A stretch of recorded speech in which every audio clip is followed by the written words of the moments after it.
बिहार जय राधा माधव कुंज बिहारी गोपी जन वल्लभ गिरिवरधारी गोपी जन वल्लभ गिरिवरधारी जय राधा माधव कुंज बिहारी जय राधा माधव कुंज बिहारी गोपी जन वल्लभ गिरिवरधारी यशोदनंदन ब्रजन रंजन यमुना तीर वनचारी यशोदनंदन ब्रजन रंजन यमुना तीर वनचारी जय राधा माधव कुंज बिहारी जय राधा माधव राधा माधव राधा जय प्रभुपाद प्रभुपाद प्रभुपाद जय Prabhupada Jai. Ganeshi, can you please read the prayers? Today, just leave me, madam. Today, one day. Okay. Anyone wants to try?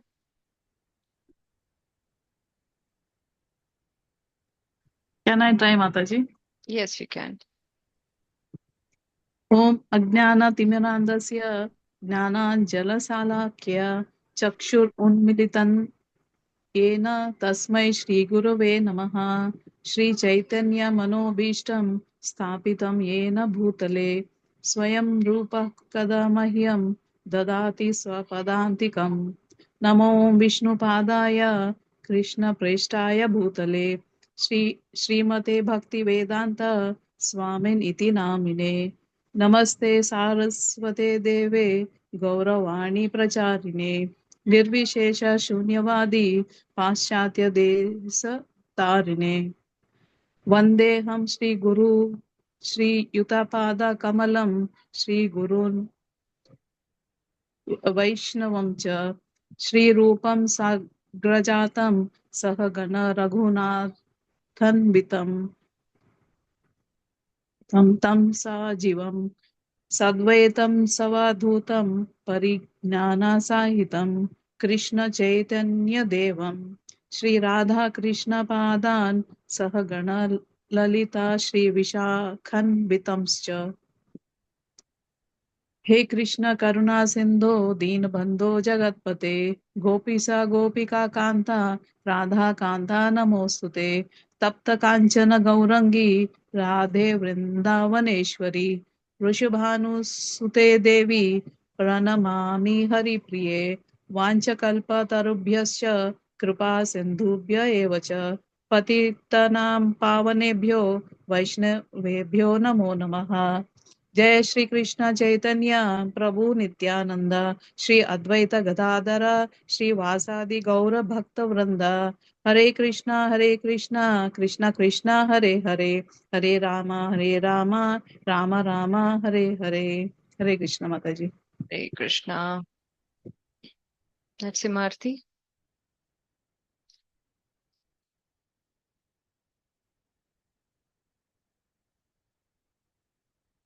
Can I try? Yes, Mataji. Mataji? Yes.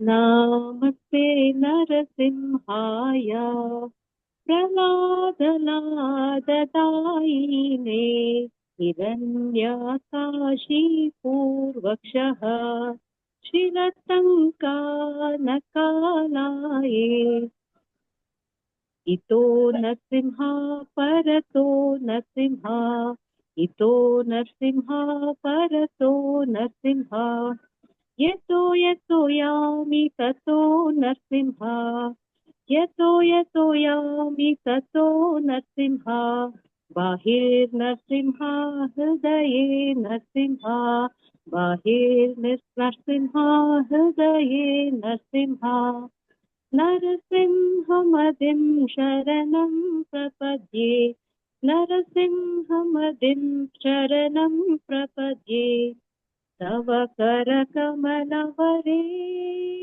नाकाम् अद्भुतशृङ्गा Dalita Hiranyakashipu तनुभृङ्गा केशवदृता नरहरिरूप जय जगदीश हरे जय जगदीश हरे जय जगदीश हरे तव करकमलवरे नाकाम् अद्भुतशृङ्गा दलिता हिरण्यकशिपु तनुभृङ्गा केशवदृता नरहरिरूप जय जगदीश हरे जय जगदीश हरे जय जगदीश हरे जय विघ्न विनाश जय नरसिंहदेव विघ्न विनाश जय नरसिंहदेव जय लक्ष्मी नरसिंह जय अनंत देव लक्ष्मी नरसिंह अनंत देव जय भक्तवत्सला जय नरहरि भक्तवत्सला जय नरहरि जय जय प्रहलाद महाराज जय प्रहलाद महाराज जय प्रहलाद महाराज प्रहलाद महाराज जय प्रभुपाद प्रभुपाद प्रभुपाद जय प्रभुपाद नरसिंह देव भगवान की जय Jai.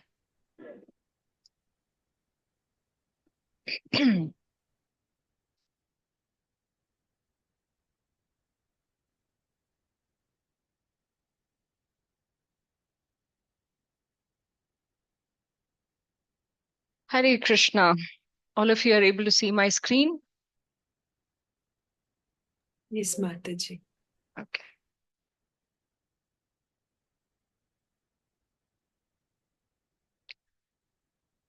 Okay. Can I request everyone to keep your videos on for this session?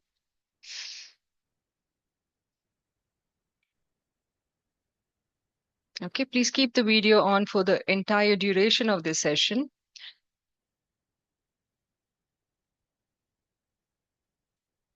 Okay. Okay.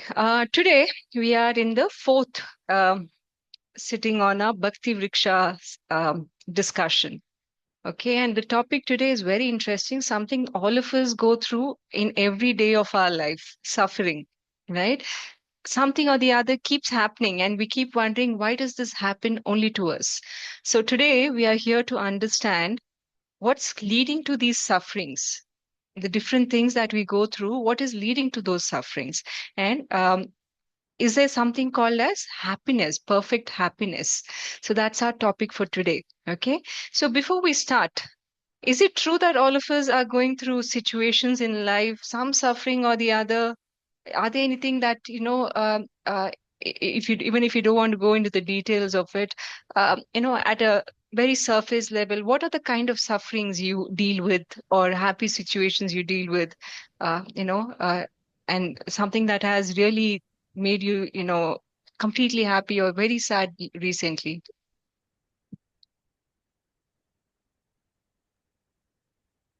Nothing? Mataji, sometimes it is. No, it's always there. Problems are always there.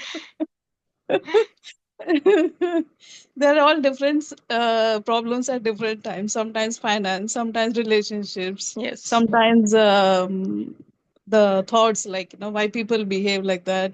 So you don't get answers. We think we are right, others are wrong. These kind Yeah. of things. Yes. And it seems to be happening only to us. Everybody around seems to be very happy on social media. Yeah, all over putting very happy pictures. Everybody seems to be very happy. So why is it that we especially seem to be so? But the crux of the issue is everybody is going through Well, this in the material beginning, we issues. feel like that Yeah. it's just us. But later Yes. on, once you understand that each and every individual has some or the other problem. Some or the other. Correct. Yeah. Everyone agrees with that? Any contradictory thoughts? Yes, Mataji. For me, especially when I'm going through a lot of pain, I keep asking my mother, Amma, why does God give me so much pain, Amma? After Mm. praying to Him for such a long time, also, why does He keep giving me pain? And then I realize at Yes. least God has kept me in this state rather than, in so many other, compared to so many other people. It is just that moment of self sympathy or whatever Mm. you call it, self pity or Mm. whatever you call it. But then the next minute, it just realization sweeps in ki there are a lot of other people who are worse than me, and I'm in a much better place. So that ways, Mm. I'm grateful that at least I'm having that realization. Okay, so you're grateful that your pain is not as bad as other people, right? Yes. But the troubles in life are unavoidable. Yeah. So that's a topic for today. All of us are going through different, at sometimes we are very happy. Sometimes we feel so let down. Our mood is completely off. You're going through so much suffering. So nobody can deny then that there are sufferings in life, right? So this week we'll try to understand what is the cause of these sufferings? Why am I suffering? Right? Last week we discussed a very interesting topic. Who am I? This was in connection to the chapter 2 of Bhagavad Gita as well. The answer to the question, who am I, is actually we are not this body, whatever external body that we have, we are not this. We are actually the soul within, right? And we gave examples of how we identify the existence of the soul, just like we keep saying, this is my thing, that thing. So, similarly, when we refer to our own personal body, we say, this is my body, right? So, who is then saying it's my body? The soul within. The soul within is the owner. Similarly, we spoke of out of body experiences, right? And reincarnation stories. Now, these are all, like pratyaksha pramana to say that, when I see something happening around me, that, the soul out of body experience, somebody comes and tells me this happened to me, then it's like a proof for us for something that we already know through our shastras. Now, what is the shabda pramana then? The Shastras are the Shabda Pramana, that the soul exists. And we spoke about how everybody goes through these different stages of growth from boyhood to death. But what is the proof of the existence of the soul is a consciousness in the body, right? So we go through different bodies from one life to the other, just like we normally change clothes, wardrobe from our wardrobe. Similarly, we change different bodies in every birth. We spoke about the size of the soul. Anyone remembers what's the size of the soul? Of the palm, By Mataji? 110. Mataji, it's 10,000 110,000 parts of the tip of the hair. Tip of the hair, tip of correct. the If you divide the tip of the hair to 10,000 parts, one part is the size of the conditioned soul. Okay, and then we spoke about the transfer of soul from one body to the other. Okay, so now let's understand, when are we happy? What are these occasions that we are happy? We we go through so many life situations that sometimes, of course, life cannot always be sad, right? There are instances when we say, yes, this is a happy moment for us, right? Like if you're a parent, then the day your child joins the school, it's a happy moment. But as soon as the child has joined the school, what happens? Then we start, he grows, next class, next class, next class, and then 10th board. That's like a big, troublesome, for students at least, it feels like, oh God, why only I have to go through all this trouble? When will I finish studying? Then they finish 10th, they get good marks.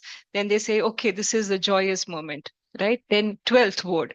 So we are going through this up and down of being happy and long periods of being miserable. Then again, a moment of being happy, college, your work. So, uh, so at different stages, we think we are happy, but immediately our next goal is put in front of us, right? And then again, we are filled with anxiety.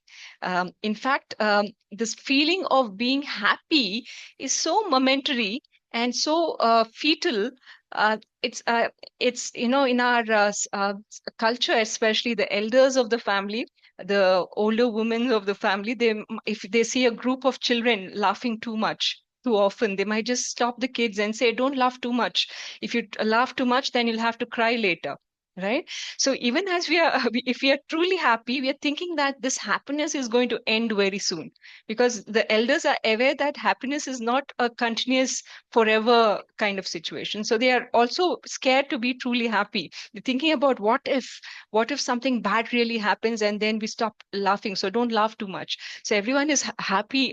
Even when they are truly happy, they are afraid to display their happiness completely. So why is that? Because of their life experience. Again and again and again, life has showed them that, um, it's not that life is only going to be all happy moments. There'll be a lot of sad moments also. Same as happiness is not permanent, same way sadness is also not permanent. Now, all of us go through different stages of life. We go through youth, middle age, old age. In this class itself, we have people from all these age groups, right? And when you're in your early 20s, up to early 20s, generally young people will have, no money because they have not started their career, they're studying, whatever the requirement. So money is not there, but they'll have a lot of time. They can spend a lot of time with your friends, with your family. They can do things that they love. Right. So they have time for all that. And they have a lot of energy to do whatever they want. They can play any kind of sports, they can do whatever gives them joy. But the drawback then is that you don't have enough money. So can this person be truly happy without money then?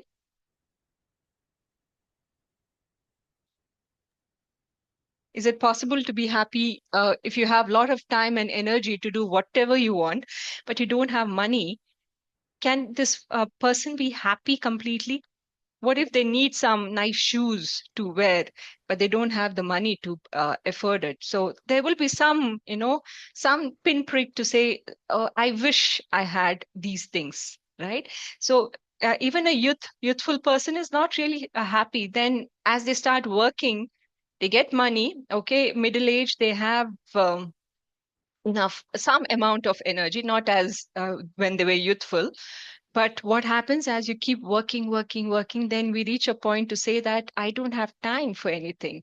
I have to just focus on my work, nothing. I can't travel with my friends. I can't do this. I can't do that. My work is my top priority. I have to earn money. Right. And again, because of that, there will be situations where even the middle-aged person is not really happy, completely happy at least. And then at old age, right, as you progress from middle age to old age, you start realizing that, there are some bones in your body that you never knew existed before. It's making these sounds now. Your, knees are hurting somewhere, your back is hurting. And as a youthful person, these things didn't even matter. But as you age progresses, your energy level is down. You're so down that you can't do anything. You can't even move from one place to the other, right? By this time, of course, you'll have saved enough money. You can, and you have a lot of time again because you've retired, but you don't have energy. My in-laws, actually, they live in Mysore, and they love traveling to dams. Right, both of them are in their late 70s and early 80s. Um, and so much that whenever we go to Mysore, we make it a point to take them to some dam somewhere. But these days, as they are progressing in yearly, we also notice that they are now proactively saying, let's not go. Why? Because if they have to travel for long distance, then they don't drink water and they get dehydrated. Why don't drink water? Because then every 30 minutes they have to go for a restroom break. So it becomes an inconvenience for them, and they also feel it's an inconvenience for us to go through that multiple breaks in between. So you can understand, even if the time is there, money is there, they still cannot do everything they want at that age. So nobody is truly happy in that sense, right? So what stage of our life then are we going to be really happy? What is that will make us truly happy? Okay, so that is a question that we need to pass on, right? So let's understand that in this material world, especially, it's not possible to be completely all the time happy, right? And even if you do sense a glimpse of happiness, that's going to be limited by, time, energy, and money factor. So at times you might be happy, and at times you'll feel that you do not have the kind of bandwidth to be completely happy, or there are shortcomings in your happiness. So let's understand this little further, especially because in our modern world today, there are many modern people who especially say that wealth can give you some amount of happiness, at least if you're starving, or if you have money, you'll not starve, at least, right? Or even if you have to go through extreme pain, it's better to go through extreme pain in your AC car than sitting in a non-AC room. So what do you think about it? Can wealth in some level buffer that unhappiness in your life? No, it does help. Sorry? It does help, Mataji. It does help. Wealth does help. Mhm. Okay. Okay. Does everyone agree with that outlook? Yes, Mataji. Yeah, Yes, health Mataji. is more important. Yeah, Health or wealth, you said? health.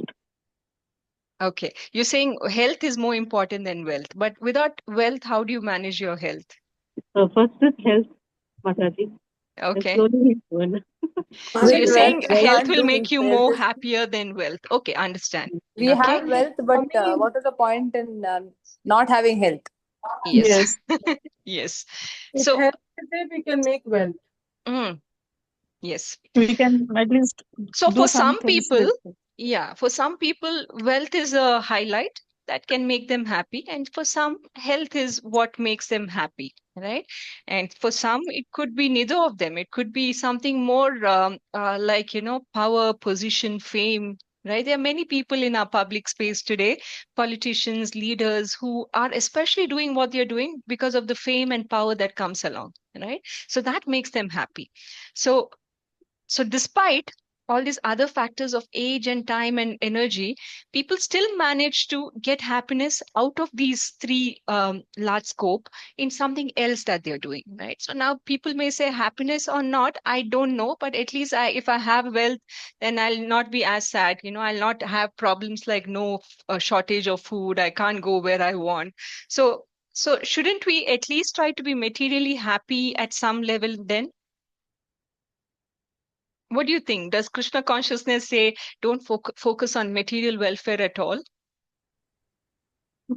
No, wealth is essential to a certain extent, Mataji. To the certain extent, right?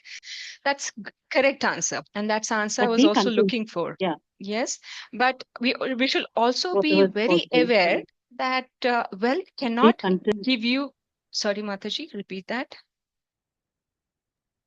She muted herself.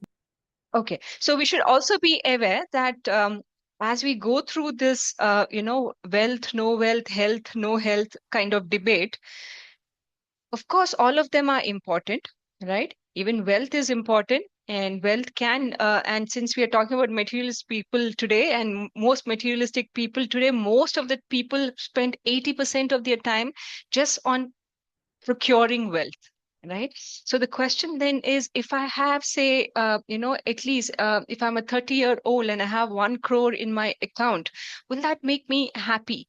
Or, we'll see so many celebrities then around us who live a very lavish life. They have personal choppers, they have bodyguards, and they have very young wives. Even the food they eat sometimes is, so luxurious. Even their dogs have better food than normal people at times, right? Or the food that we eat once in a while on a special occasion, they might be having it every day.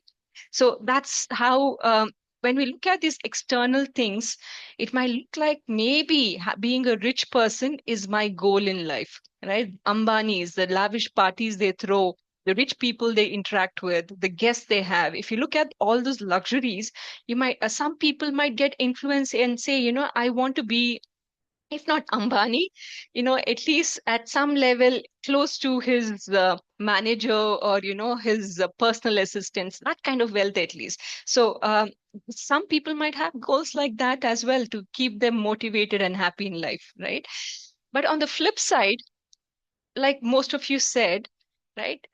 Money also means there are other situations that they lack on. They might have money, but they lack on other situations like relationships. People might just be around them for the money because they being in their circle is profitable, right? Or they may not have real relationships at all.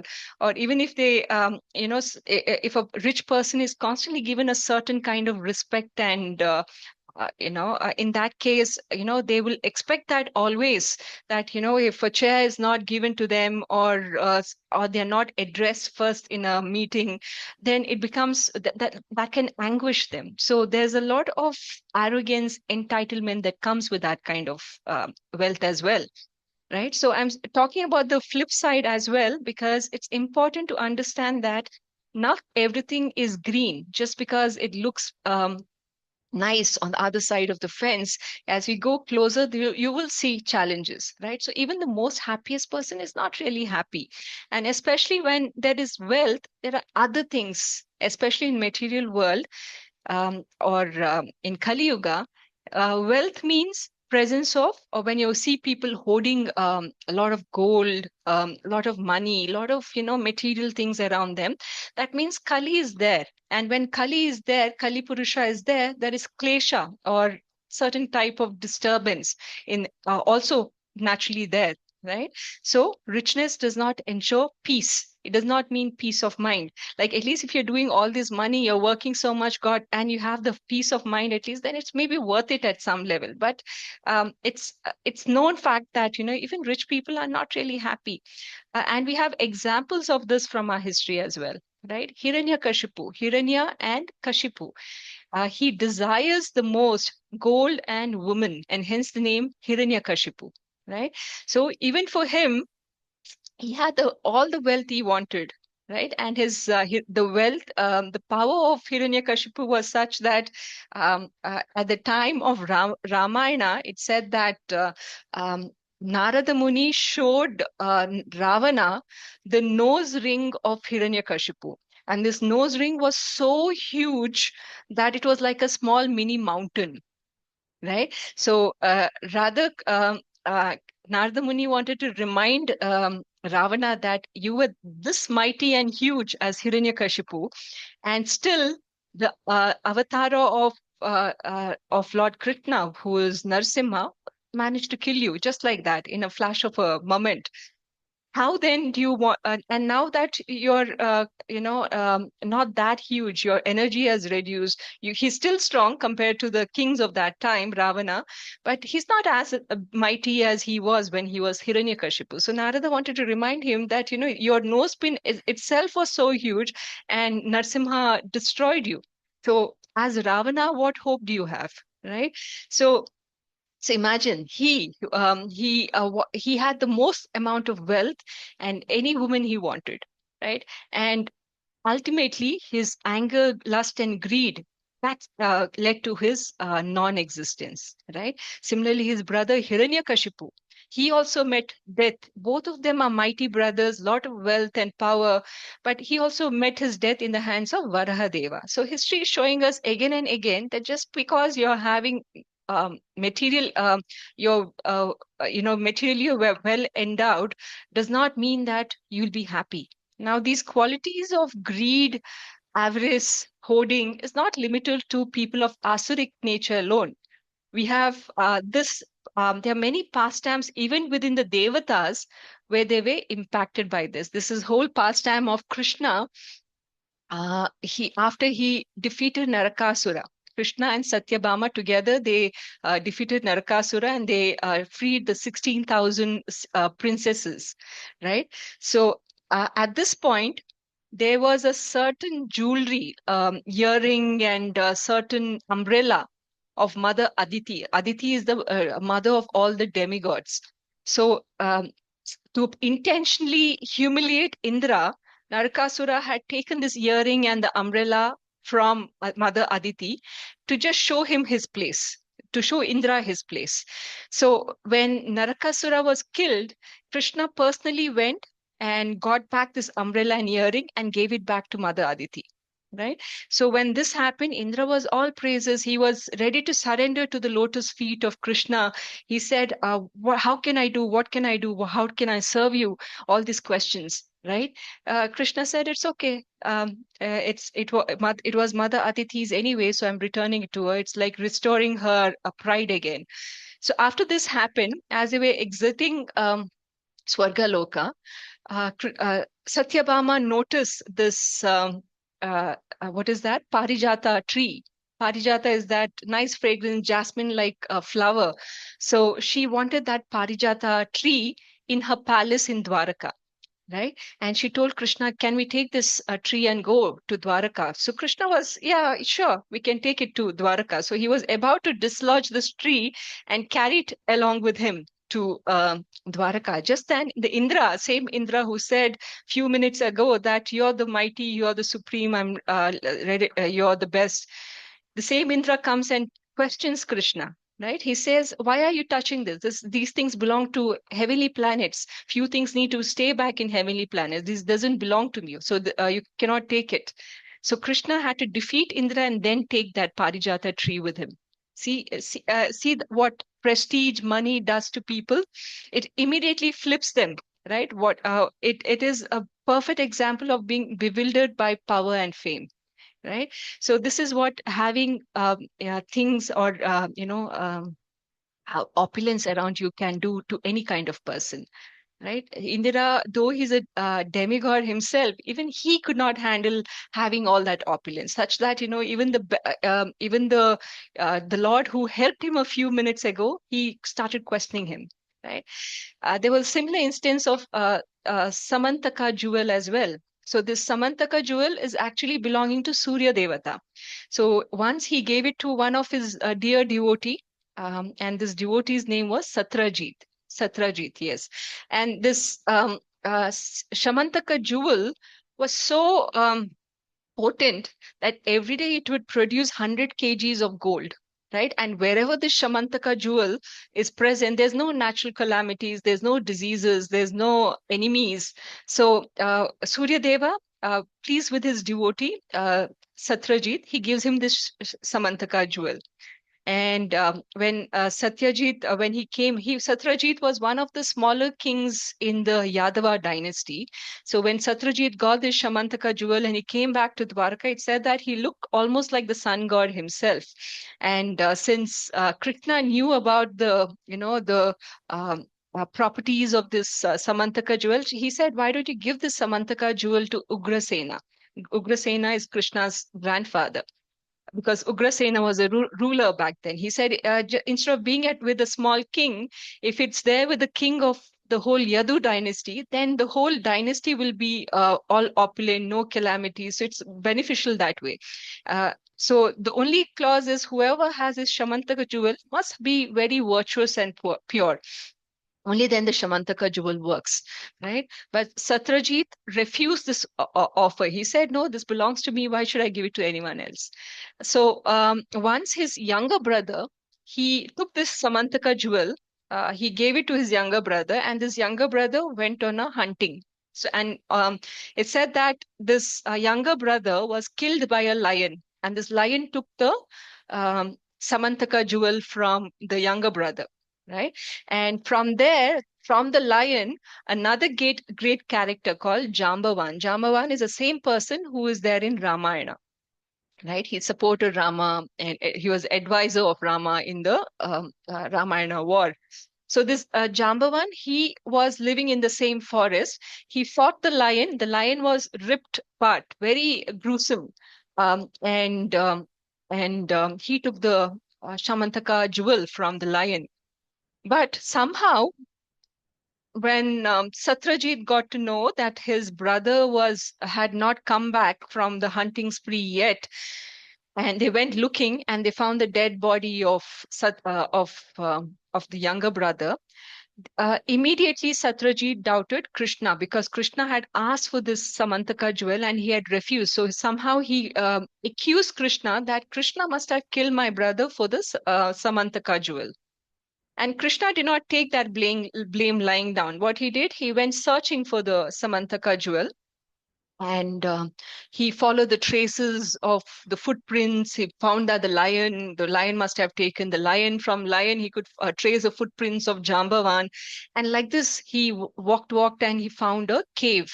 He entered the cave and he saw that a small son of Jambavan, he was playing with the Shamantaka jewel, right? And Krishna slowly entered the cave and he said, "Don't make noise, just give me back the jewel." And the boy, when he saw Krishna, he started crying, wailing. And hearing the child cry, Jambavan himself came out and he waged war with Krishna. They fought for 28 days, right? 28 days continuously. And Jambavan, finally, he was so tired, he gave up. And then finally, Krishna showed his form as Lord Rama. And at this point, even Jambavan, he surrendered and he said, "Okay, please take the Shamantaka jewel." He also offered his daughter Jambavati in marriage to Krishna.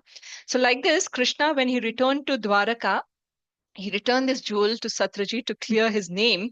And but at this point, Satyajit had understood his mistake and he agreed to give this jewel to Ugrasena. And this is how that pastime ended. But it also points out that when you have too much opulence, too much power around you, it's very easy. It's very natural to be very insecure, like of the people around you. Suddenly, it becomes like, are they here to rob this from me, or are they here to cheat me of my inheritance? So all these doubts come very naturally when you are in possession of such wealth, right? So same thing happened with Satyajit as well. So though he knew that Krishna is a well-wisher, he's immediately doubted Krishna, right? So this is the way money plays with our mind, right? And so money cannot really give you complete happiness. Though money is good, we're not saying money is bad, because money can also give you, facilities to serve Krishna. So it depends on how you're using the money. But if money is used only for material happiness, then it brings a lot of sadness as well.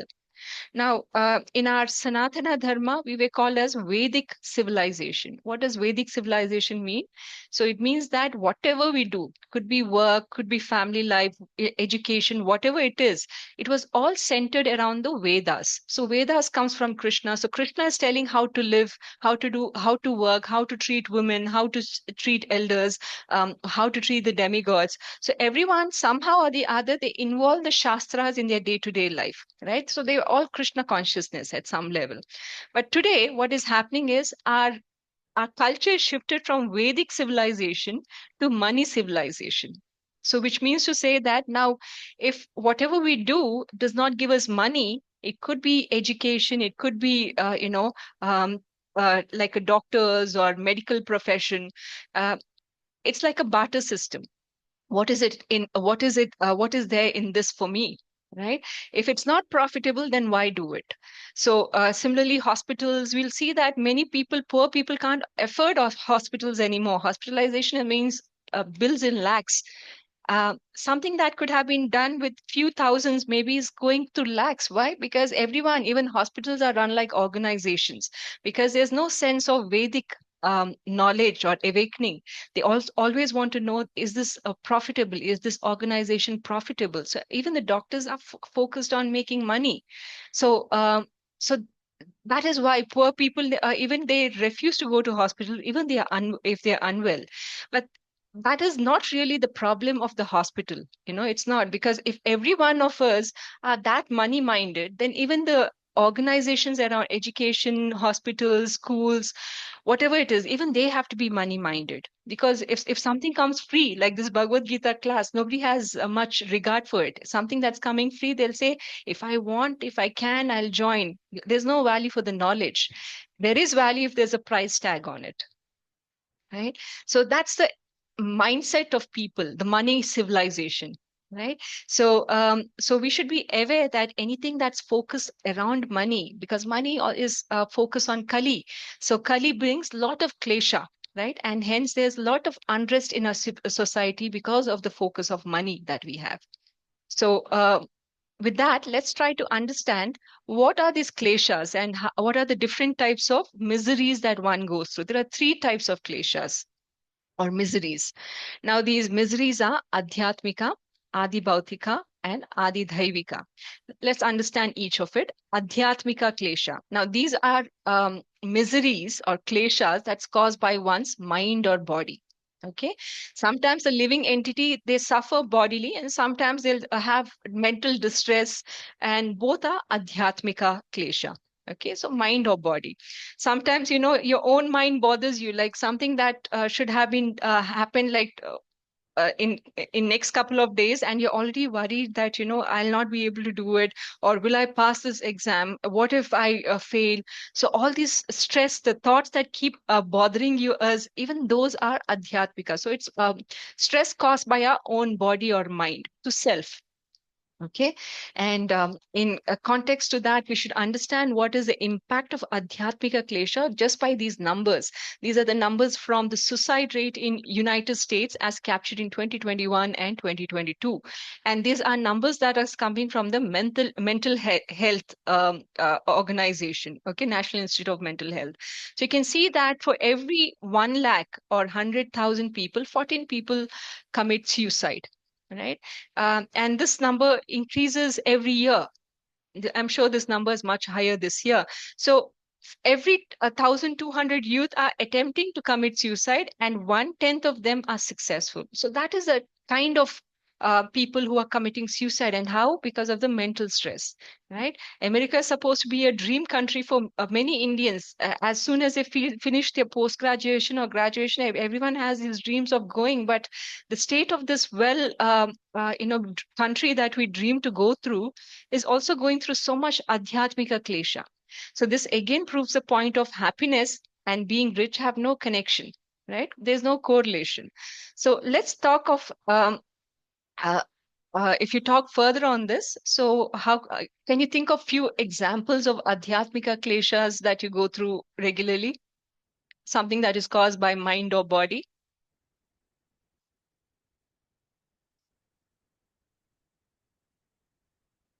Can't think of Unnecessary anything. worry. Worries, Unnecessary yes, worry. yes. That is mind created. Tell me about any body created kleshas. Health issues. Health issues. You get a cold, you get a fever, you have high sugar issues, or BP is running high. All these are body issues, right? These are all adhyatmika kleshas. Correct. Now let's understand Adi Bhautika Klesha. Okay, these are miseries caused by other living entities, right? Um, these living entities, they're not be large. It could be something like an ant or a few bugs or a bed bug, right? Even these are Adi Bhautika Klesha, right? There are many insignificant living entities like cockroaches or even mosquitoes. They give us pain, right? And these are also other living entities or even subtle bodies around us, Adi Bhautika, right? Subtle bodies.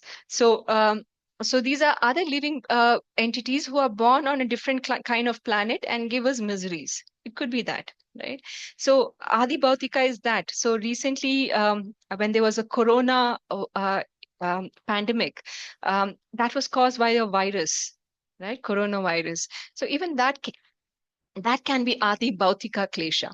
Or sometimes your bosses might torture you in the office to say, finish the deadline. That is Adi Bhautika. Or sometimes family members, sometimes they give us pleasure, sometimes there's a reason for stress as well, right? Or your children, sometimes they're very obedient, sometimes they're not obedient at all. So all of this is Adi Bhautika. Can you think of any other Adi Bhautika Kleshas?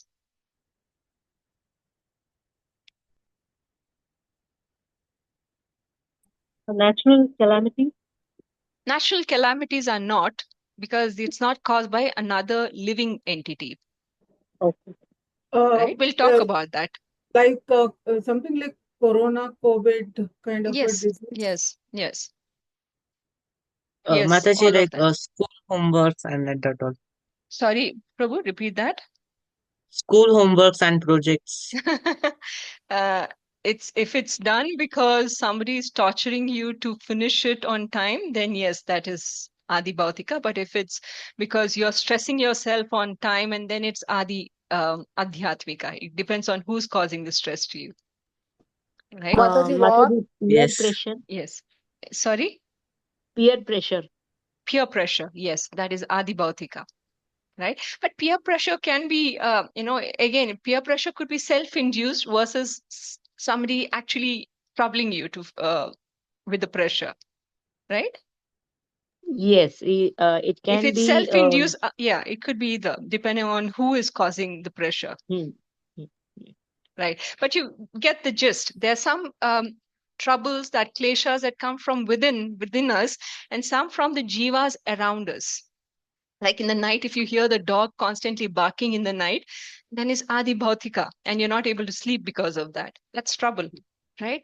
Or you're driving your car and going, and someone scratches your car, and you're stressed because of that. Then that is Adi Bhautika. Somebody else caused that stress, right? Or Mataji, the you terrorist did not attack. pay your taxes on time, and the ITR department is coming and saying, you have pending taxes, this and that.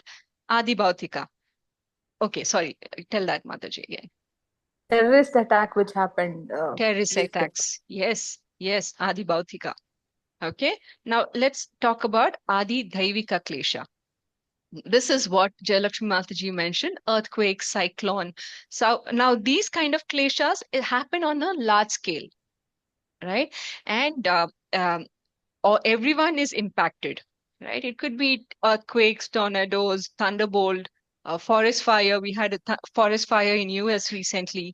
So all these disasters are Adi Dhaivika, right? It's caused by nature or by God, right? Sometimes, so any mass disasters like that, even coronavirus, though I mentioned that is Adi Bhautika because it's caused by a virus, but looking at the global impact of something like that, the amount of people, there could be natural miseries as well, considered in the bracket of Adi Daivika, because there is impact of planets, there is impact of demigods, right? So something like that can also happen. So depending on, it can be clubbed into either Adi Daivika or Adi Bhautika based on that. Otherwise, there are so many viruses in the air all the time, but nothing goes that mass or viral like that. But this did. So it could be an impact because of Adi Daivika Klesha as well. Understand the context of that? Was that confusing? Act of God perils. Yeah, act of God, correct. Which God? Could be anyone. Could be Any demigod as God, well. yeah. Yes. So in any case, these three kind of klesha, Adhyatmika, Adi Bhautika, and Adi Daivika, are the main reasons of different kind of miseries we go in life, right? So now let's understand these miseries further, right? Because when we say miseries, so if these three miseries are not there, then are we truly happy? Because we're constantly going to some understanding, going through some kind of trouble or the other. So the answer to this is only if a person is not going through four constant troubles that a human being has, which is janma, mrityu, jara, vyadi. Only then a person can be problemless. There's no kleshas, there's no problems. Now, problems can be two types. It can be something that was supposed to happen and didn't happen, or it happened and we didn't want it. So both of them are considered as problems, right? So but to understand these problems a little in deep, now even problems, something which we don't want but get it, something which we want but we don't get it, right? Now even problems can be real problems or relative problems, right? Relative problems mean, it is considered as a problem by somebody else, but it may not be a problem for us. So it's relative. For somebody it's a big problem, like earthquake. If it happens in another far country altogether, it's a problem for them, but it's not impacted us. all right, or anxiety. Somebody, it might be a big problem. They're going through depression, they're going through downtime, they're going through anxiety. That's a big problem for them, but for us it does not matter. So there's relative problem, and then there are real problems. Now, what is a real problem? Real problem is something that is universally true, right? Common to Something all. that everyone goes through. There's no possibility of someone not going through it. That is a real problem. So It's what common. is this real problem? So that is exactly what we mentioned before. The real problem is birth, death, old age, and disease. All these are not relative problems. All other problems are relative. It may or may not happen, but these four things will happen to anyone who is born in a material planet. Now, let's understand these problems a little further, right? And again, your different kind of miseries, the three kleshas, can get you these four kind of problems as well. But the first problem is birth, janma, right? Now, in Srimad Bhagavad Gita, it defines birth in many ways. It says that around the seventh month, the jiva is aware in the womb, and it's very uncomfortable because it's wound by a umbilical cord, and there are many things crawling around it. They're impure substances. It's tightly wrapped up in a sack, and it's constantly getting bitten by worms. So, and there's different kind of acidic things floating around it, right? And it has to stay in that sack with its own vomit and vomit and stool in the same sack. So the baby is spending so much time bitten by worms, and in that state, the child is remembering the Lord. This was explained in the Srimad Bhagavatam, Canto 3. Now, further, as the time of delivery comes closer, it said that the child goes through extreme pain. It's very traumatic for the child to actually take birth from the womb. It's painful for the mother, but even more painful for the child. It's the experience of intense physical pain, loss of memory, and because of the loss of memory, the child immediately forgets his past life. That all his prayers for the Lord from before. It immediately shuts out all its memory from previous life, and then it's only able to focus on coming out, right? So it's that painful, being pulled out from the womb of the mother. Okay, so this is why birth is everyone who is born in material planet, whichever kind of body they have, then birth becomes the first real problem they have to deal with. Then comes diseases. Now, diseases can happen because of many. Mataji, Yes. Mataji, now the C-section and all happens. No, so in that case, the relatively the pain which the baby goes through, will it be the same or it will be a It little may not different? go through the same pain as coming out of the womb naturally, but the 9 months of staying within the womb, it's still the same. Yes, Mataji. Yes. So by the time it's ready, and the pressure that the mother feels with the womb pushing the baby, right? Only when that stage comes, and then C-section is ready, right? Till then, the baby has gone through a lot of pain by then. Right? So diseases. Now, why does diseases happen? One is because of accumulation of past karma, right? So in Srimad Bhagavatam, it says that one who continues to suffer the results of his past deeds, offering respects to the Lord with devotion, becomes eligible for liberation. So most of the diseases that we have in our current life, or we are born with, is because of our past karma. That's one. Another reason is improper eating and diet. Even Srimad Bhagavatam talks about it. In fact, it says that if the tongue is uncontrolled, the mind becomes agitated. And when the mind is agitated, diseases of the body arise. Thus, the body becomes a breeding ground for suffering. So when the tongue is uncontrolled, yesterday we spoke about the connection between the tongue, stomach, and the genital. So this is exactly that. So when the tongue is uncontrolled, then diseases in the body start. And material disease, third reason is material diseases and attachment, right? Material desires and attachment. We spoke about the 8 cycles or 8 levels of fall down. So it starts with desire, contemplation, and then attachment. So because of this, people work very hard to gratify their senses and get entangled in karma bandha, which brings disease, old age, and death. So that these are the different reasons why diseases happen. But the most important reason why we have diseases is neglect of spiritual life. So the body is like a boat. So this boat is supposed to take us through the ocean of nescience. But those who misuse it without seeking spiritual advancement are like those who are destroying the boat and are drowning themselves, right? So this boat is supposed the body, we sometimes try to misuse the body, saying this is my body, but even this body is given as a gift from Krishna. Without this Krishna's gift, how do we operate?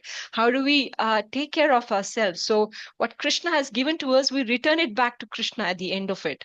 So and when we and the best use of what Krishna has given us is to engage our body in spiritual life. And if that does not happen, and then we engage our senses in external things, material sense gratification, then that becomes the reason for diseases as well. And also, since you're talking of material entanglement, unregulated sex and sexual excess is also a reason mentioned in Srimad Bhagavatam, Canto 3. Persons who indulge in unrestricted sex life soon become victims of disease, anxiety, and ultimately fall into the darker regions of existence. So these are all the different reasons. And all of us at some stage go through these material sense gratification, and hence diseases become inevitable, right?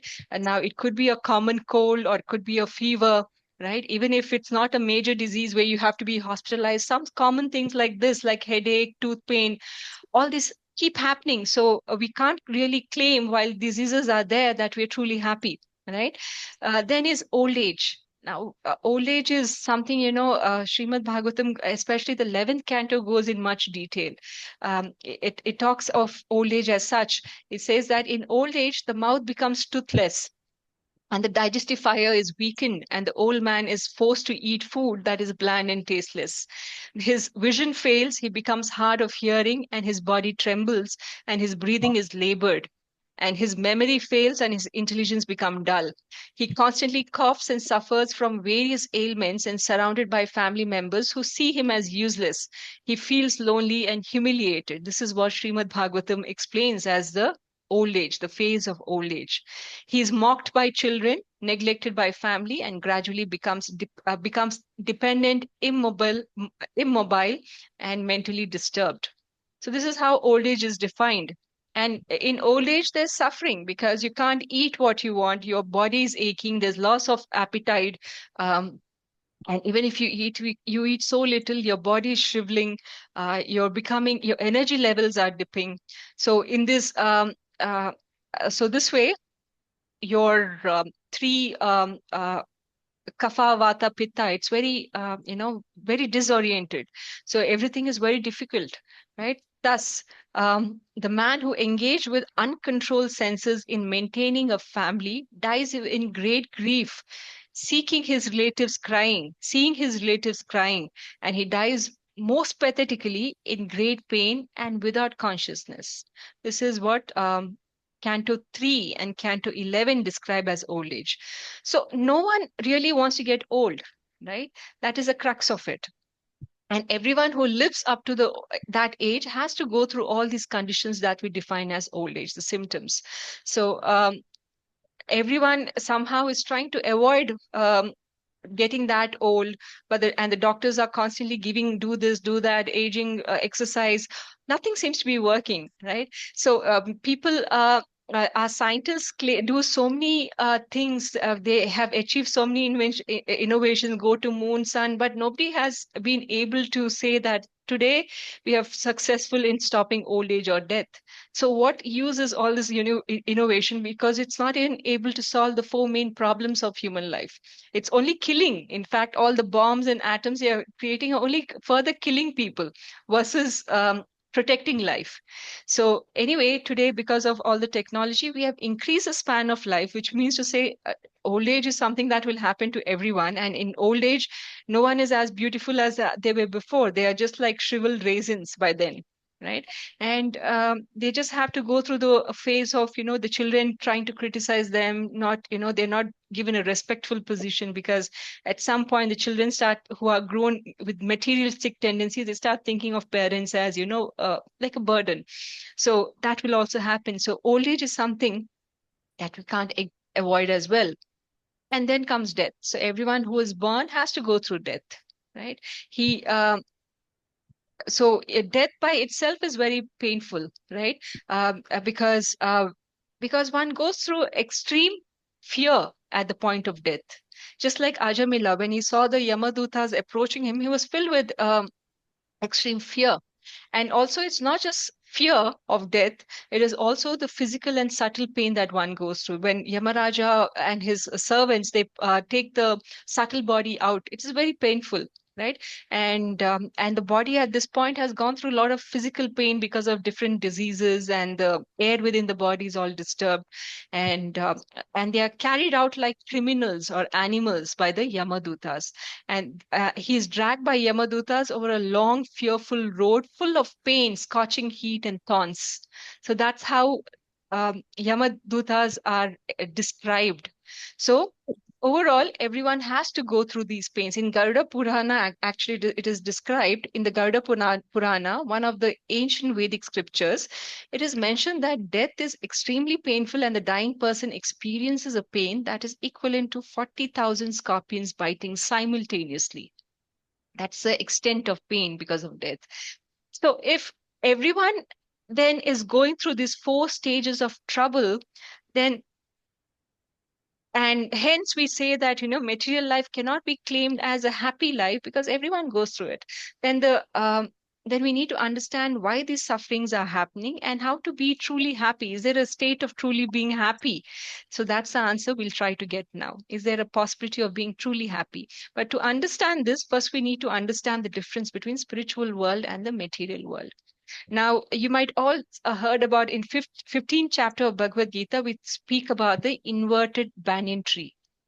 So if there's a banyan tree at the shore of a river, it looks like the image of the banyan tree is inverted, right? So it's same like if spiritual world is on top, then what you see at the bottom on the image of the water is the material world. Okay, so the spiritual world is on top, and material world is a reflection of the spiritual world. So it's called a reflection because why? The real world, which is the Goloka or the spiritual world, is where Krishna is there, Radha is there, Gopas are there, the whole Goloka is there. That's the real world. And what we see today as a material world is a reflection of that spiritual world. And the material world is created by Brahma. He creates the 14 planetary systems, the different. So this way we have the spiritual world. Now, why do we have a spiritual world and a material world? Because initially, all of us belong to the spiritual world. All our jivas belong to the spiritual world. But since we have this desire that why should I listen to Krishna? Who's Krishna? I want to enjoy as much as Krishna. Why is everyone adoring Krishna? I want to be adored. I want to be the enjoyer. If this kind of feelings come, then Krishna says, okay, I've created your own world. Okay, you can be the master of your own world. Go there, and there you can enjoy. And that is why we are there in the material world. And hence, material world is called as the perverted reflection of the spiritual world. Why? Because spiritual world is eternal. Once you go there, when the jiva is there, it's eternal. Okay. But if you come down to the material world, then the material existence is temporary. Right? The happiness one feels in association of Krishna, the soul has experienced that happiness, and somehow when we come to the material world, we want to experience that same kind of bliss. And where do we look for that kind of happiness? In material things. But these material things is further spiraling us in more miseries, right? So that's the difference. So the eternal position of the soul is to be happy and blissful in the spiritual world. And since the soul has tasted it, it's looking for that kind of pleasure in material things now, which is putting it in further miseries. And in the spiritual world, Krishna is the center of all activities, of all jivas. Whereas in the material world, then I become the center of the all the activities. Everyone should serve me. I should be the center. Everyone should adore me. Everyone should praise me. I created this. This is me. I did all these things. So I. So I become the center of everything, right? So this is why we are in the material world. So we are living in the material world because of our desire to enjoy separate from Krishna. So to be freed from this material world, the answer is also our desire. Just like we had a desire to enjoy separate from Krishna, now if we want to go back to the spiritual world, we should have such an intense desire to go back that desire, spiritual desires are good. We learned in chapter 2 that desires, contemplation too much on the material things is not good because that will bring us down to material existence. But spiritual desires, spiritual ambitions are very good, right? It's always good because it will take you higher from whatever platform you're today. So this is why um, we should always remember Krishna. So that way, that's the only ticket. When you chant the names of the Krishna and you're sincerely trying to avoid offenses while chanting, and you're trying to remember Krishna, that's a way to go back, increase our desire to go back. Even if you have no desire initially while chanting, but as you keep trying, putting effort to chant very honestly, without any failure or without any offenses, that's when your desire increases, and then we go back to spiritual world and away from this perverted reflection of the spiritual world, which is the material world. Okay. And further, Krishna is explaining the qualities of the spiritual world. Na tad bhavishyati suryo, na sashanko na pavakaha, yad gatva na nivartante, tad dhamma paramam mama. The supreme abode of mind is not illumined by sun or moon or by fire or electricity. Those who reach it will never return to the material world. Right? So Krishna is explaining how his Goloka is lit. There's no artificial things or like material world to be lit. We need a sun, right? If there's no sun, it's as dark. And as we go to the lower planets, there's no sun as well, because there they'll depend on gems and stones for some kind of light. So, but in Goloka or Vaikunta, there is no need for sun or moon because this place is naturally lit by Brahma Jyoti of Krishna himself, and those who go there never come back. Right? So if we put an effort to understand this eternal truth and gradually reduce our material desires by being neutral in the face of all the dualities that material life offers, you could be happy someday, not happy, or you could be receiving a lot of honor someday, and someday there's a lot complete disrespect. Does not matter, but that should not deviate us from our objective of being truthful to Krishna, to be the servant of Krishna. So material life can put us through all that up and downs because we are servants of our senses, right? But for a devotee of the Lord, then they practice to be neutral despite all these dualities that material life puts them through. This is further explained in Bhagavad Gita, chapter 8, verse 15. Mam upetya punarjanma dukkhalayam ashashvatam napnuvanti mahatmanaha samsiddhim param gataha. After attaining me, the great soul, who are yogis in devotion, never return to this temporary world, which is full of miseries, because they have attained the highest perfection, right? Because the material world is dukkhalayam.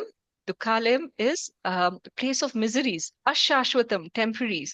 So how can you make permanent plans of being happy in this place that is temporary anyway, right? No effort that is made in this temporary material world can give us permanent happiness. And if this is material world is meant to give us dukkha, it's not meant to keep us happy. The reason that material world was created so that we are given an opportunity to repent and come back to Krishna, right? So when we try to perfect our senses, control our senses despite having all these distractions, Krishna is very pleased by that kind of penance and austerities, right? So in material world, one who is constantly going through these three types of kleshas, and even in such kind of situation, he stays calm, he tries to be happy, and then that is how we can explain that we are going we will then go to the higher planet, right? Will then overcome, bypass these four types of material miseries, which is janma, mrityu, jara, vyadi. But while we are being in this material world, we cannot never claim that we are truly happy. Only when we reach Goloka and we are overcoming janma, mrityu, jara, vyadi, only then we can really claim that we are happy. Brahma bhuvana loka punaravartinorjana mam upetyatu kaunteya punarjanmana vidyati. So this from the material planet the highest planet in the material world down to the lowest, all are places of misery wherein repeated birth and death takes place. But one who attained to my abode, O son of Kunti, never takes birth again. So Krishna is explaining. Now we often hear that, Swarga Loka is very nice. But even Swarga Loka and all the way in the higher planet up to Satya Loka or Brahma Loka, as we call it, even there is death. Death could be a lifetime could be very elongated there, and hence it might seem like it's very long. But even then, at some point, even Brahma, after 100 years of Brahma, he dies. That is more like 4,300,000,000 years in our human life. But it's still, there is death. Right. So every way, all the way from Brahma to the lowest of the planet, there is death. And only after we reach Goloka, there is no death. So that's the definition of happiness for the Jivatma. Okay. And we are able to understand this real problem because we are humans, right? And as a human, we have the tendency to ask questions, right? We ask questions, and only when we ask questions, we are able to understand, no, this is the right path for me versus that. Think of a goat. It's standing right outside the slaughterhouse, but is not able to question on why I'm getting slaughtered. Is it me or next? Why are you killing me? What is it that you're getting? Such questions cannot be asked by a goat, but you, as a human, you can ask such questions, and it's important to ask questions, right? Just like Yudhishthira, during a test put out by a yaksha, which was Yamaraja himself, he says that hundreds and thousands of living beings meet death at every moment, but a foolish living being, nonetheless, thinks himself deathless and does not prepare for death.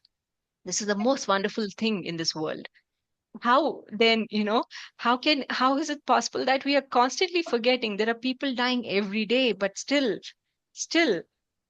we still think it cannot happen to us, right? So there's no such guarantee. We are there here today, so we have to live our life like this is the last day.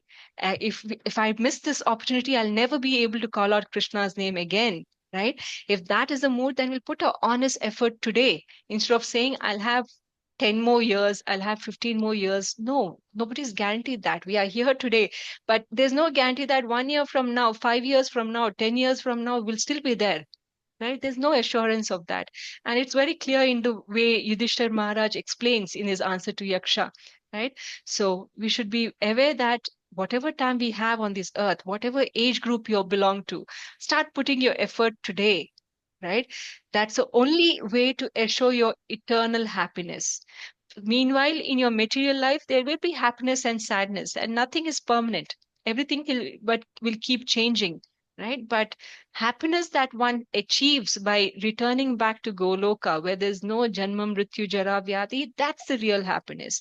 Meanwhile, the happiness that you're feeling in the material world, these are more like temporary feelings of, okay, my miseries have reduced, the miseries have not gone.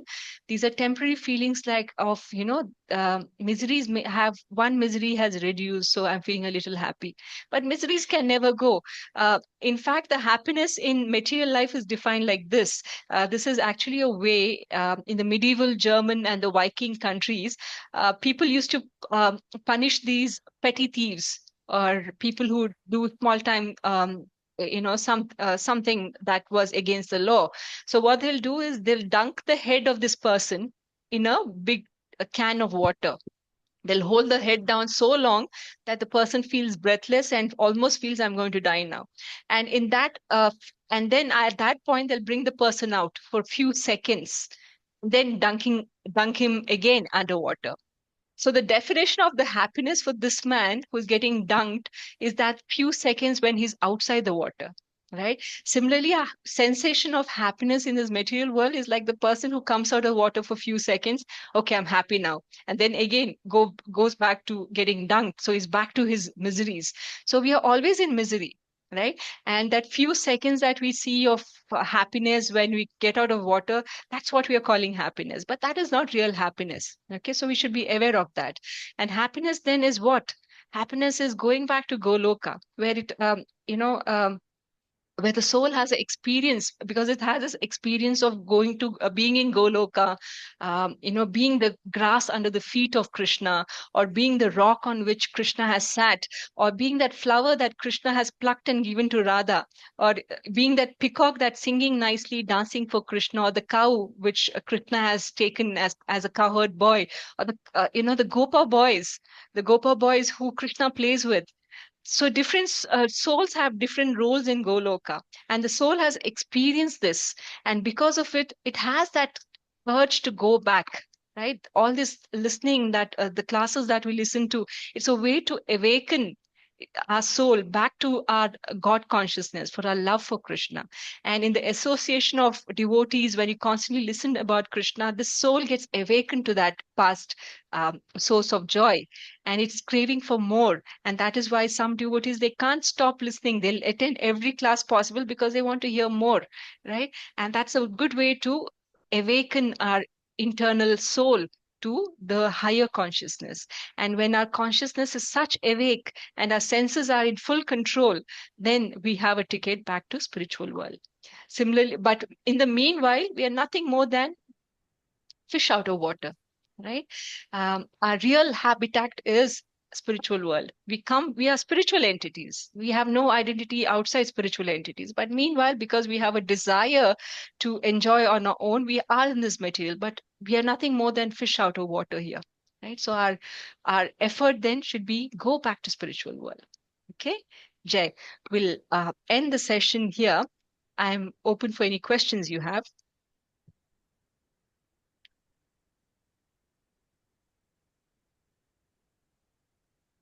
No Mataji, questions? I have a question. Yes. So there was this topic that you were talking about, the distress that baby goes through at the time of birth, something related to the body as such. Is it true that we'll have to take back the body the way we are born with? Is that something that is You mean correct? organ donations and stuff, is it? Yeah, I mean, so if the God has given us a plain, clean, okay, while going back, do we have to take the same clean body? For example, if I want to write a tattoo on my, if I want to put a tattoo, okay, they're saying tattoo is not acceptable by God because you're spoiling the Why?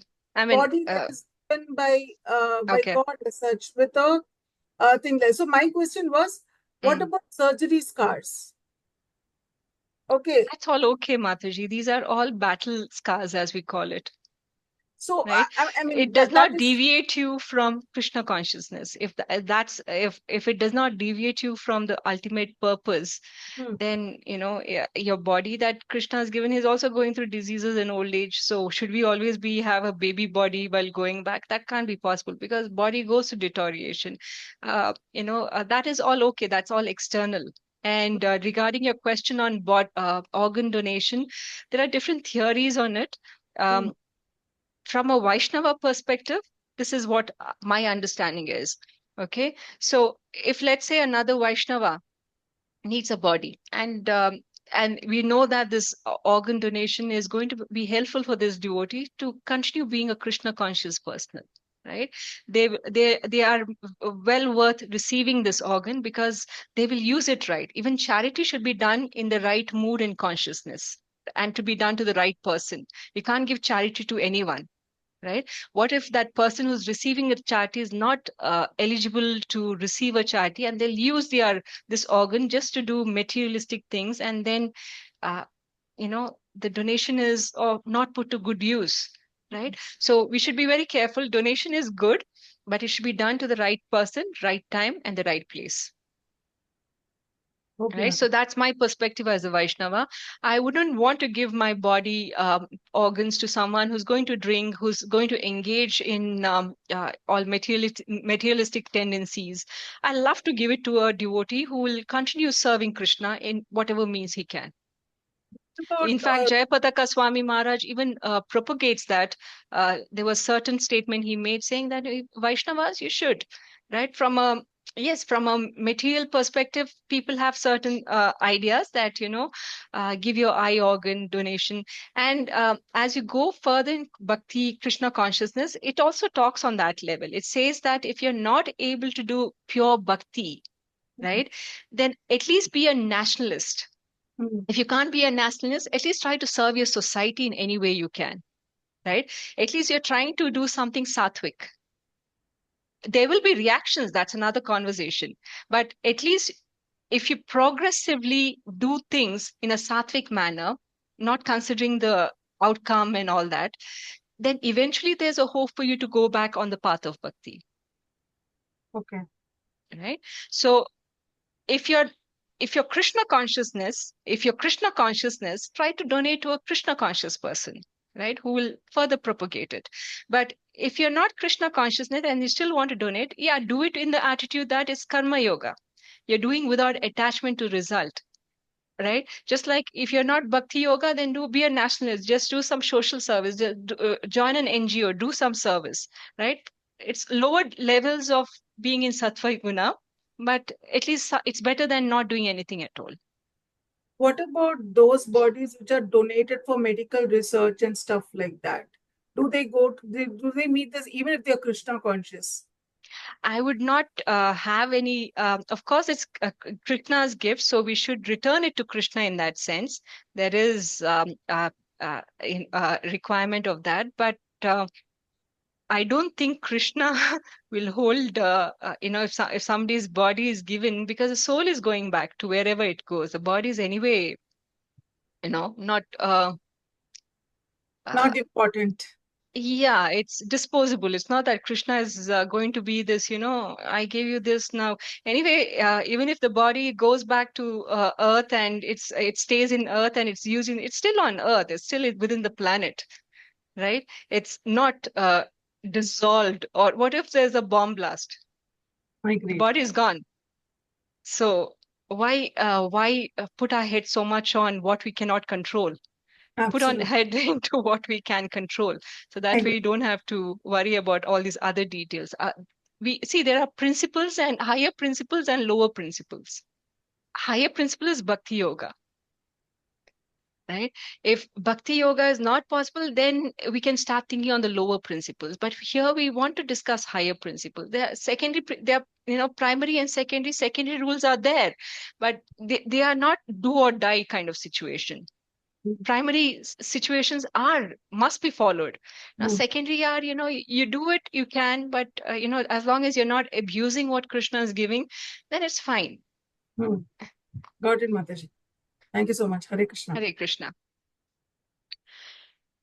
Okay, are there any other questions?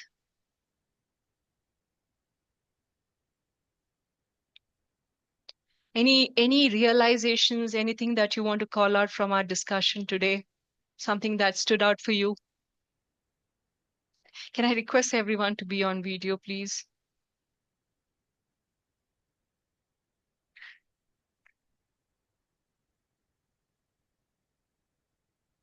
Okay. Hare Krishna Mataji. Hare Krishna. I had a query. See, some other Shika person who is happy in both misery or whenever he's successful or not successful, nothing makes any difference to him.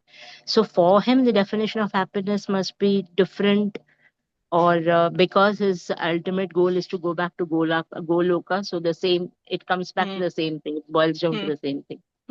Is it that because for a liberated person, they are happy if Krishna is happy. The objective is Krishna, right? So that's the only thing, and nothing that personally goes on with your material body, whether it's situation of happiness or situation of sadness, it does not bother them that way. It's like Krishna has given this body, so let him do whatever he wants with his body. You Right. see So that? ultimately, Yes. it boils down to the same thing that you said, that desire to go back to Goloka is the only Yes. happiness. Yes. It's Yeah. it's not even a desire to go back to Goloka or moksha. It's just to serve Krishna. Because even That's after okay. going to Goloka, it's not that they'll stop serving Krishna, because even there they want to serve Krishna, right? Right. So as Right. long as they have an opportunity to serve, they're happy. Like Hanuman, actually, Moksha Devi approached Hanuman and said, I want to give you moksha, give me an opportunity to serve you. And Hanuman said, what is this moksha? Why do I have to get moksha? If moksha means I'm Mm-hmm. taken away from the service of my Lord Ram, I don't want Correct. moksha. I just want to serve the Lord. Right? Mm-hmm. So liberated devotees like that as well. And many times even there's a pastime of Jiva Goswami and Rupa Goswami and Sarvabhauma Bhattacharya, where the same point of moksha, nothing can beat. I'll tell you that pastime someday, but it re-emphasizes the same point that for a devotee, moksha is not important as devotion to the Lord, as serving the Lord. Okay, Mataji. Yeah, got it. Yeah. Okay. Hare Krishna. Nice questions. Any other realizations, anything that you want to share? We have 4 minutes.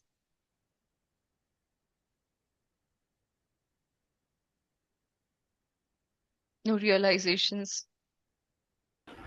Mataji, Hare Krishna. I have Hare one Krishna. question, like how to control our mind. Like I mean, in every 1 minute, there is so many things are going on, and while sleeping, also mind thinks on something. I don't know how to control. Like lots of thoughts. It's like out of imagination we get all that. I mean, I'm sometimes I'm very down with that the thoughts. Why am I getting that thoughts? So how I can stop that at least slowly? Mm. Like Arjuna said, your mind, it can carry your senses to anywhere it wants, like a boat, uncontrolled. Your senses are uncontrolled, then your mind is also going to be uncontrolled, right? If your mind is uncontrolled, then you're like a army chief.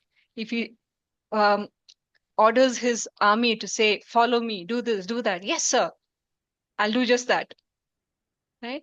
So why is the mind uncontrolled? Because you're constantly thinking of how to please the senses, how to please the self. What did Krishna answer this? He said one should have a vyayasatmika buddhi, like a businessman. What does a businessman constantly think of? How to make money, right? Whatever means he sees, he says, can I make money from this?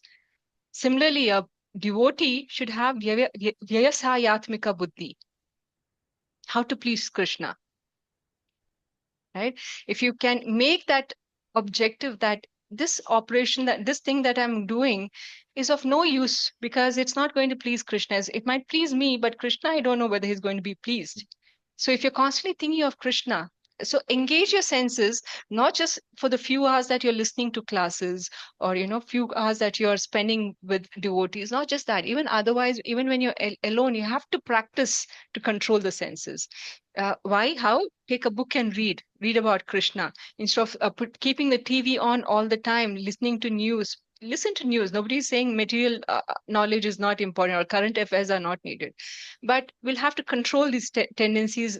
Sometimes some TV program is going from evening to the midnight, and that's the background in the family.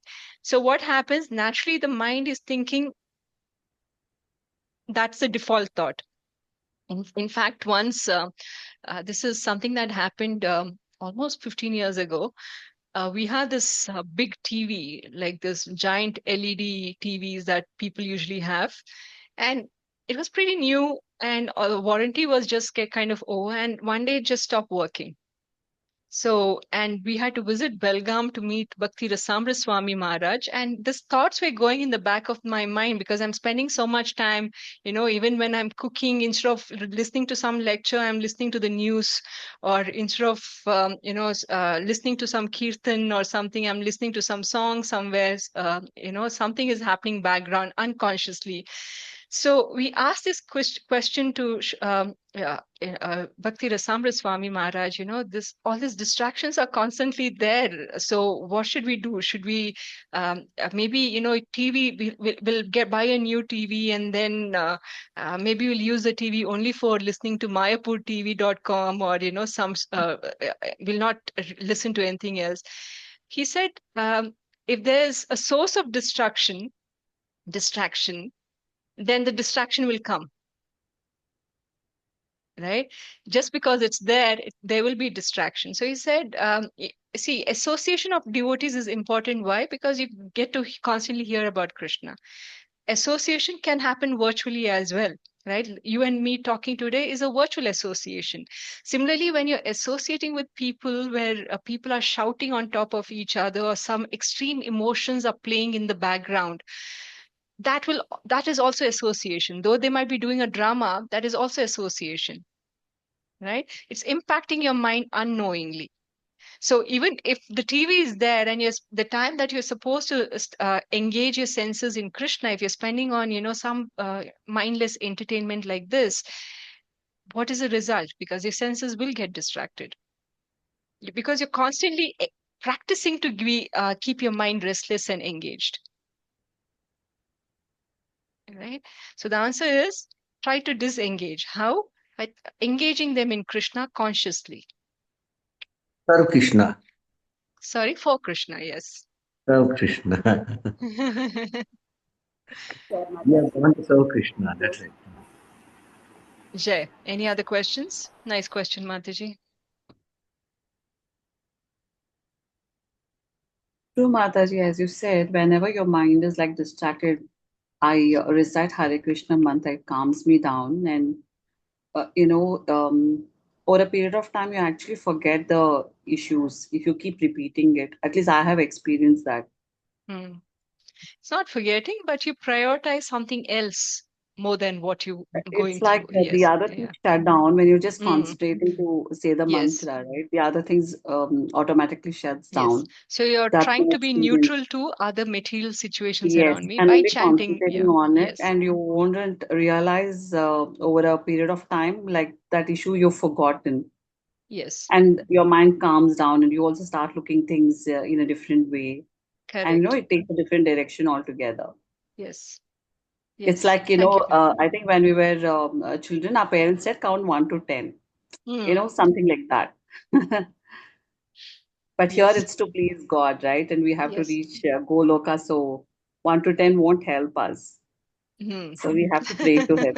That's the only Yes. thing that would help us. But you have to still start from 1 to 10. You have to take baby steps to constantly approach Krishna. Yes, Mataji. We have to wake up our And mind. once you're engaged, in Bhagavad Gita and Bhagavatam, your senses keep thinking. At least my experience for last 2 years. Of course, I'm not doing japa, but if you really ask me, I keep thinking about him in different ways. It could be either serving or cooking, or what better I can become as a person, and some or what more I can read to understand him more. Your interest keeps changing, but it has to be consistent. We have to sit in your class, otherwise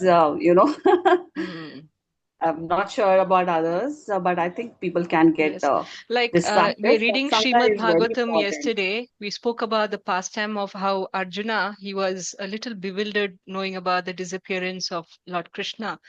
And because he had listened to Bhagavad Gita, he could recollect, go back to that knowledge, and then calm himself down. Right. So this knowledge is not something that, somebody says only then you should acknowledge it and react to it. This knowledge is for a constant education. It's something that it's like a manual that stays with us for life. Right? And this knowledge will not come to us just like that, because you read it in some class or somebody spoke. Doesn't come. Only when you realize this knowledge and keep applying it every day, you practice applying what you have studied in your personal life, only then when Krishna says antakale, you have to remember Krishna, doesn't happen just by some reading, or if you have not applied what you have studied in your personal life, then that remembrance does not come naturally. Right? So remembrance comes when there's full surrender, when you are applying what you've learned in these classes in your day-to-day life. Like I consciously now, like when I get up, like as a human being, you only thinks about, oh, what issue today, right? As you're I need to cook for my kid. But now I've like paused. I know I've tuned my brain. Now first you think about Krishna and then everything else. Cool. So my mind actually goes elsewhere. Then I bring back, I say, no, first Krishna and then think about others. It's difficult, Mataji. I wouldn't say it's easy, but we'll have to tune it. Yes. It's gonna take a long time. Yes, But we have yeah, to keep again, engaging on it. Yes. Depends on each one's dedication. Yes. Also, the Thank you for sharing. unconscious word of saying Hare Krishna whenever you do something. For example, when I step away from my wheelchair to the bed, I say Hare Krishna. For every activity that I do, I say Hare Krishna. Yes. That brings your mind back to focus into Krishna as such. Yes. And like what Mataji said, Sunita Mataji said, the japa or the constant remembrance of Krishna in some way or the other actually helps in a lot of different ways. For example, for me, if I'm not getting sleep, if I chant Hare Krishna, I don't know. Exactly, Mataji. Even I go through this when I'm like very disturbed, I'm not getting sleep. I'm like chanting continuously in my mind. I get a very peaceful sleep. Yeah, Because absolutely. I don't know, it's my experience. Sometimes I like apologize to God. Maybe this is not the right posture to pray, but I don't have alternate. This is the only way I makes me calmer. So forgive me if I'm doing something wrong. I continue it. But Jayanti And Mataji you told also me should that you can forgive me even if I'm chant doing in the wrong. bathroom, so that is okay. Not with your beats. You can chant, but not with your beats. No, not with the beats, of course not. But it really Yes. calms down. That's my personal experience. I mean, it's like um, it's a very peaceful feel. I can't explain. It's a very peaceful Very feeling. peaceful, yes, true. Thank you for sharing, Sunita and Vidya Mataji. Okay, if there are any other last thoughts? Jai. वाञ्छाकल्पतरुभ्यश्च कृपा सिन्धुभ्य एव च पतितनां भावनेभ्यो वैष्णवेभ्यो नमो नमः. Hare Krishna Mataji, then Hare Pranam. Krishna. Hare Krishna Mataji. Hare Krishna. Hare Krishna Mataji, Dandavat Pranam. Hare Krishna Dandavat Mataji, Pranam. Dandavat Pranam. Hare Krishna Mataji, Dandavat Pranam. Dandavat Pranam. Hare Krishna Mataji, thank you. Hare Krishna. I'm ending the call for everyone.